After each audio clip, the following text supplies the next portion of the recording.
Bienvenue sur l'Argus.fr, on vous fait découvrir en avant-première la nouvelle Ford Focus, elle arrivera à l'été. Alors vous voyez, elle change quand même radicalement de celle qu'on connaît aujourd'hui. Elle est 2 cm plus longue, c'est pas beaucoup, mais elle est 1,5 cm plus basse, pour à peu près la même largeur à 2 mm près. Mais ce qui change surtout, c'est l'empattement, il y a 53 mm de plus.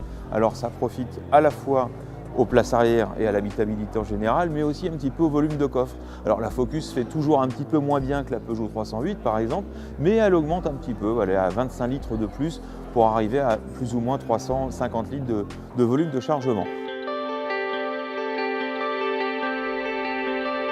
Ce qu'on peut dire d'autre sur cette voiture, c'est qu'elle aura une nouvelle gamme de motorisation avec en essence que des moteurs à 3 cylindres. Il y aura 1 litre EcoBoost et 1,5 litre EcoBoost avec plusieurs puissances différentes, et puis 2 diesels, un 1,5 litre diesel qui est fait avec le groupe PSA, et puis un 2 litres diesel, cette fois fait uniquement par Ford, qui aura une puissance de 150 chevaux.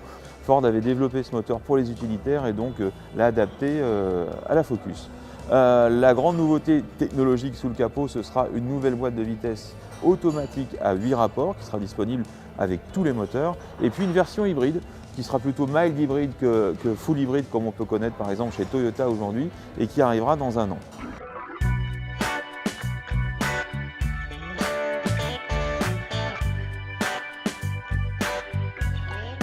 Alors on se retrouve un petit peu en intimité dans cette nouvelle Ford Focus. Ce qu'on peut noter en premier lieu, c'est la qualité des matériaux. Il y a beaucoup plus de finesse, de meilleurs choix de matériaux, meilleure qualité, meilleur assemblage. On est clairement dans l'air du temps, puisque aujourd'hui les concurrentes se sont alignées. Avant, bien sûr, Golf et 308 menaient la danse, mais aujourd'hui, on a vu récemment, par exemple, avec une Kia Ceed, que la qualité pouvait faire un bond en avant. C'est aussi le cas pour cette Focus. Comme tout le monde, je dirais, elle a cet écran de 8 pouces en promontoire de la planche de bord. Alors, pour commander toutes les fonctions de bord.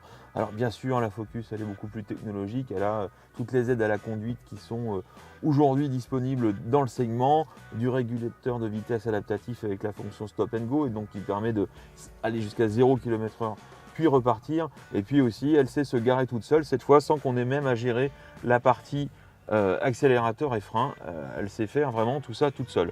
Un petit regret sur le tableau de bord, puisque là où on a quand même des voitures, même du segment inférieur, type Volkswagen Polo, qui adoptent le Virtual Cockpit, ici on reste sur un combiné d'instruments classiques avec des aiguilles, même si on a un écran digital central. Voilà, ça manque un petit peu d'une touche de modernisme, alors que par ailleurs le reste est plutôt réussi.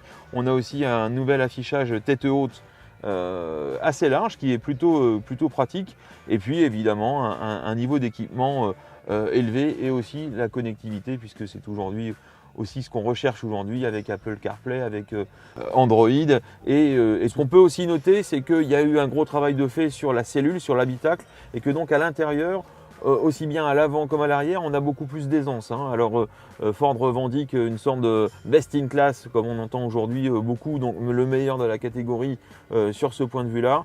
Il faudra le vérifier, mettre en main, mais en tout cas, lorsqu'on s'assoit à l'arrière, effectivement, il semblerait que on ait beaucoup plus de largeur au coude disponible et de place pour la tête. Alors le léger accroissement de la longueur de la voiture et puis l'empattement qui a bougé, ça a permis de modifier l'habitabilité, mais aussi le coffre. Et puis on a un compartiment coffre qui est bien taillé au carré. On a gagné un petit peu en volume, on est dans la moyenne de la catégorie, on n'est pas au top, mais 25 litres de mieux que sur la Focus d'actuelle génération qui deviendra bientôt ancienne.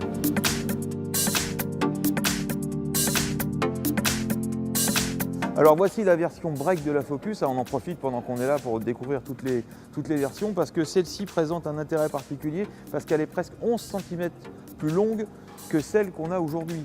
Et donc ça veut dire beaucoup plus de coffre, il y a 92 litres, avec là cette fois un haillon qui s'ouvre de manière automatique. Pour la démonstration, on a un chenil embarqué pour faire voir qu'il y a beaucoup de place dans ce coffre et qu'on peut emmener un chien.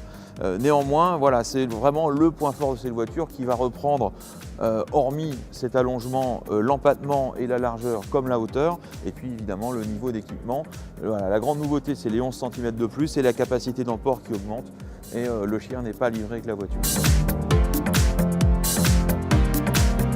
Alors voici la version active de la Focus. La version active, c'est la version baroudeur, un petit peu SUV. On va voir arriver cette version sur la Fiesta dans les semaines qui viennent et bientôt donc sur la Focus. Quand je dis bientôt, c'est d'ici la fin de l'année. Alors le marqueur identitaire, c'est évidemment cette barre noire qui fait l'esprit SUV. Alors la voiture ne sera pas du tout dans une transmission intégrale. Elle reprend les moteurs et les boîtes de vitesse de la version berline. Mais elle a une vraie différence, c'est 44 mm de garde au sol supplémentaire et ça vraiment ça joue puisque évidemment on va déguiser ce faux 4x4 en vrai tout chemin dirons-nous, voilà, avec il y aura aussi un système qui permet d'adapter la motricité comme on peut le voir chez d'autres constructeurs aujourd'hui et donc ce sera la gamme on va dire loisir qui viendra se greffer au-dessus de la Focus à 5 portes.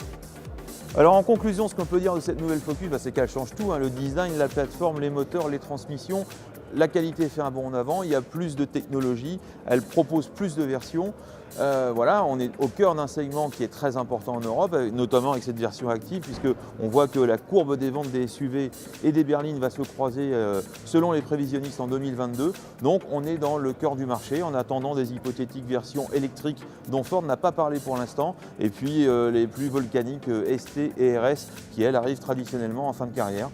Alors à bientôt sur l'Argus.fr.